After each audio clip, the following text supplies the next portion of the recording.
guys, welcome back to my channel. Showroom Reach. I'll be doing my quarterly wrap up.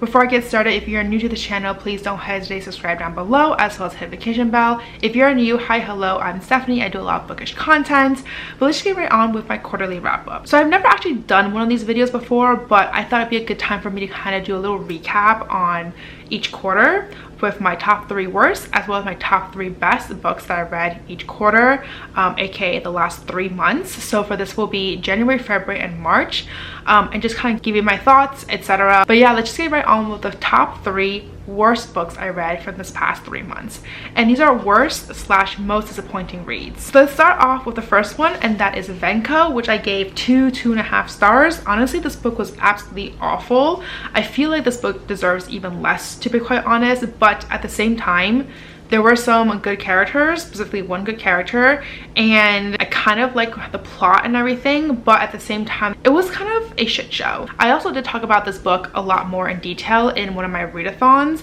reading vlogs, so I'll link that above and down below in case you want to check that out. I talked about that a lot actually with my friend. We were reading this together and we're just like bashing on it. But basically this book follows a woman, her name is Lucky, where she somehow one day finds a spoon that tells her that, you know, Salem, and she's like, what the hell is going on? It turns out she's actually the 6th witch that they've been looking for. And so it follows a company called Venko Coven, okay, like that's the play on words here, where I believe the board of directors are led by these fates, whereas like the mother, the maiden, and the crone, and basically everyone who works there are essentially witches or somehow affiliated with witches, and they're all gathered in these like very normal parties like Mamma Mia classes, Tupperware parties, etc. And so anyways, follows a girl called Lucky, where she finds out that there's a Salem, you know, spoon that she found, and turns out she's the 6th witch. And before long there is a witch hunter who's after, you know, her and this coven before they can find the 7th, where they can finally circle out and close the coven, and that's the last member. So they go on this whole adventure with Lucky and her grandmother Stella, trying to find out who the 7th witch is, as well as trying to dodge this witch hunter, etc. This book was weird. The witch hunter's perspective only came like really weird intervals. Like he was introduced like pretty early on, but then he just disappeared, and he shows up again like towards the end. And the first couple incidences that he showed up, they were like, he was giving like rape vibes. Like it was just fucking weird. A lot of it was like sexual activities that he was doing. He would be like, oh yeah, I just found this like flight attendant while I was flying and we had sex. But then the thing is, he would make them forget everything about him, so they don't even remember that they had sex with him. And so he would do this like continuously during his POVs, and it just gave like rape vibes, and it was just like, I'm not okay with that. It was kind of fucking weird. And he was just weird in general, like the way how the author was writing him out, like his thought process. He kept saying things like, oh, it's all in my testicles or something like that, and I'm like, what the fuck is going on here? So like his perspective was just really fucking weird. Not only that, but the writing style was so off. Like there'd be times where they're just doing something, and then someone, like a character, like I don't know, Lucky for example, would just be like, think about something, you know, like what she did previously, and suddenly we're transported back to her like childhood. But then you get this flashback that's not very clear about the flashback. I feel like in a way this book was written to be a movie, because in the movie you can clearly see this flashback happening, but in the book that is not clear. So there was lots of weird like back and forth, and it was very choppy. Like the overall writing was just incredibly chopping. The pacing was also really fucking weird too, because there'll be times where there seemed like an urgency, but then there'll also be times where it's just like very slow and very like drags a lot. So I was not a fan. The biggest part I liked about this book was actually Stella. She was fucking hilarious. There were just so many times throughout the book where she just made these like one-liners that were just epitome of entertainment. So I really enjoyed her character, but other than that though, I was like not really a fan. The one thing that did keep me curious was about the spoons and like who was the 7th person, and pretty much that kept me going. But other than that though, I mean, all the other characters are very subpar. The witch hunter, like I said, really just awful. So this was definitely the worst book I read this past year so far, the past quarter for sure. And then in terms of my next two books that are most disappointing, they're not terrible. I gave them both 3 stars. The first one is A Touch of Darkness, which is a Hades and Persephone retelling, like a smut retelling. This was disappointing because the plot was okay, but I was really in it for the smut, and there were like 2 scenes that were smut, and like that was it for the entire book. So I feel like it was definitely more of a book where it was a romance that just happened to have 2 sex scenes involved. So I don't know why people kept saying like, oh my god, this book is spicy, this book is very smutty. Like, no, like if that is your definition of spice, like I don't know. So I was incredibly disappointed with that book because I was going into expecting like hot and heavy, every other page kind of situation. Obviously with some plot mingled in, but for me, like in a smut book, the plot is very secondary. It is not the forefront of the story. It is the smut. Like that's what I'm there for. So for me, I feel like the plot was like 90%, 95%, and the smut was like the last like 5%. So definitely not, like this is why I feel like it was very disappointing for me, because it's just not what I was going in expecting. The next book that was most disappointing is One Dark Window. This is not a smut book, but this is a YA fantasy, and it basically follows a girl where she has this like nightmare creature that lives inside her head, and when she was younger she had this infection where either she would die or she would become someone with afflicted with like magical powers, aka this nightmare in her head.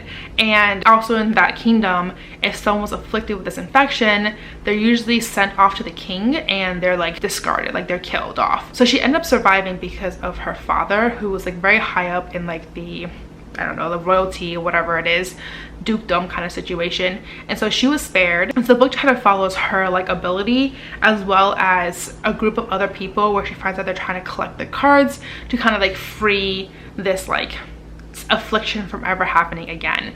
That was just the story. Personally, I went to it expecting a lot of crazy stuff happening.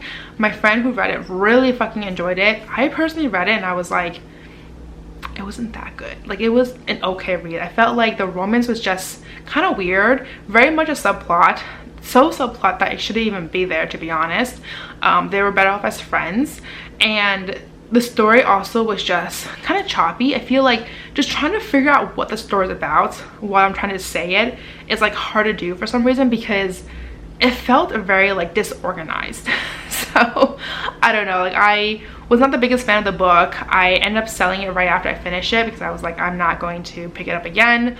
I believe this is also a series and I would not be continuing on with the series. But now that we talked about the worst books I read this past couple months, let's talk about the top 3 books I read this past 3 months. The first book I want to talk about is Kaikei by Vaishnavi Patel. This book I read for my book club, and my god, this book was beautiful, like absolutely chef's kiss. I was in love with this book. This was the first book that we read this year in January, and I'm so happy I read this because I feel like a lot of people absolutely adore this book as well. It was just so good. The writing was so lush, it was so rich, the characters were just like really there. This book basically follows the backstory of Kaikei, where I guess like the legends say that she was the villain, but this goes into her like her backstory before she becomes the villain in the legend.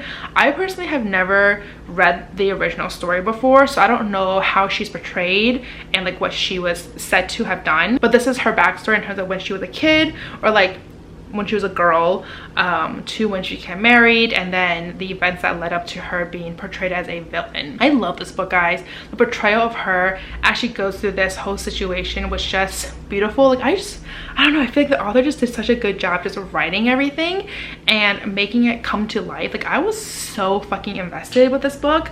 So if you're looking for an amazing read with really rich characters and rich storyline, very lush like storytelling, highly recommend this one. Next book on here is Una Out of Order by Margarita Montemor. Oh, by the way, I gave this book as well as Kaikei 5 stars, obviously. These two were just so amazing. So this book follows a girl, her name is Una, where one day she's celebrating her 19th birthday. It is New Year's Eve, and right when it turns New Year's, which is her birthday, she passes out and wakes up as a 51-year-old. And at first she's like, what the fuck is happening? What's going on? Turns out every single year on her birthday, her body just jumps to a different like age. So next year she'll jump to like 20, then a year after that she'll jump to like 40, etc. and etc. I was so invested in this character, guys. I was like so prepared to just read every single year of her life because I was so fascinated. I wanted to know what was going to happen. I wanted to know how she was going to establish relationships, friendships, you know, love, all that things when her mental mind was not the same age as her outward body. So she was literally 19 years old, but she was portrayed as a 51-year-old. So at that point, she's lived a full life, you know, like 51 is like pretty on the older side. So people expect her to know a lot, but internally she's like, I don't know what's happening. So she had to learn a lot, like technology, for example. It's vastly changed. I believe she was turning 19 in the 1980s or something. So times have changed in present day. She has to learn a new lingo. She has to learn like how to use a phone, things like that. And I was like riveted. I wanted to know everything there was to know about her. I don't know, I think this book was just such a good concept. I really hope this book becomes a movie at some point because I feel like this would be such a good movie as well, or like a TV series where like each episode is a different year. And I don't know, like I'm just so invested. Like I want to know more about this character. But yeah, I was in love with this book. After I read this book, I was just like gushing about it to everyone who will listen to me about this book because I was like, please read this, it is so fucking good. The last book on here for my best books that I read this past 3 months is Redemptor. This was the final book in the series and I really enjoyed it. I loved how everything ended. I love the characters. I love the plot. The first book basically follows our name, her Tarisai, where she was raised by the lady who is this like unknown ghostly person. She's not a ghost though, but like she never sees her. She's just like there in the building sometimes, but then half the time when she asks her like, oh, where's the lady, can I see her, the servants are always like, she's not here, you can't see her, or she's busy, etc. So she grew up with this like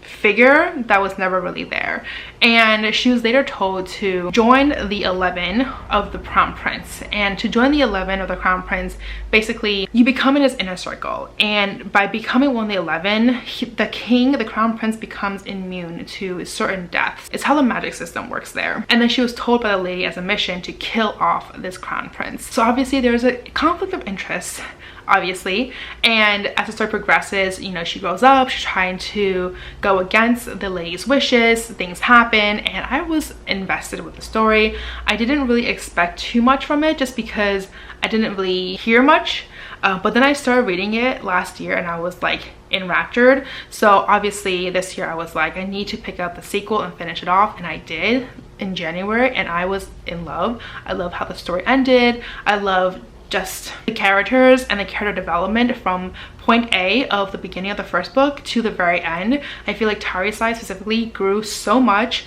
and matured a lot throughout the book, and I don't know, like I was just really invested with the story, guys. So if you're looking for a really rich, magical fantasy type of story, highly recommend this one. So anyways, these are the top 3 worst as well as the top 3 best books I read this past 3 months. Let me know down below if you have read any of these books before, and if you have, what did you guys think about them? But that's all to say for this video. As always, if you like this video, please do give me a thumbs up or really just help out my channel. And if you like to see more content of me, please don't hesitate to subscribe down below as well as notification bell.